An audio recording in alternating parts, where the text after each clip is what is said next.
দুর্নীতিবাজ চেয়ারম্যান যে রাজমিস্ত্রি থেকে কোটি কোটি টাকার মালিক হয়েছে, একজন পুলিশ অফিসার তার ভাই টাকায় সেই ধাপটে এই তার ইউনিয়নের জামালপুরের যে ইউনিয়নটিতে সে চেয়ারম্যান মাহমুদুল আলম বাবু, সে তার ইউনিয়নে এতটাই ধাপট ছিল যে আশপাশের ইউনিয়নেও লোকজন তাকে বই পেত।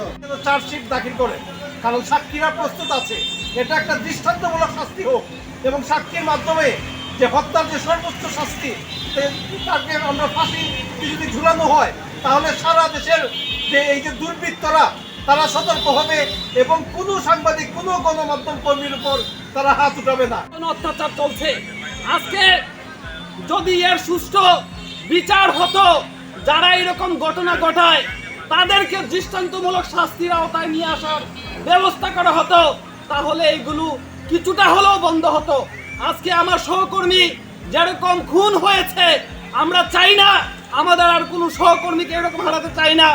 আমরা বৃষ্টিতে ভিজে রোদে পুড়ে মানুষের কাছে সংবাদ পৌঁছে দেই, তার বিনিময়ে এই চক্রশুল যাদের বিরুদ্ধে আমরা করি লেখালেখি করি, সেই দুর্নীতিবাজ ঘোষখোর আমলা, সেই সিন্ডিকেট দাঁড়ি, তারা সেই গণমাধ্যম কর্মীদের উপর হামলা চালায়, নির্যাতন চালায়। আমরা মনে করি এটি থামাতে হবে। যারা এইরকম ঘটনা ঘটাচ্ছে তাদেরকে আইনের আওতায় এনে বিচারের দাবি জানাই।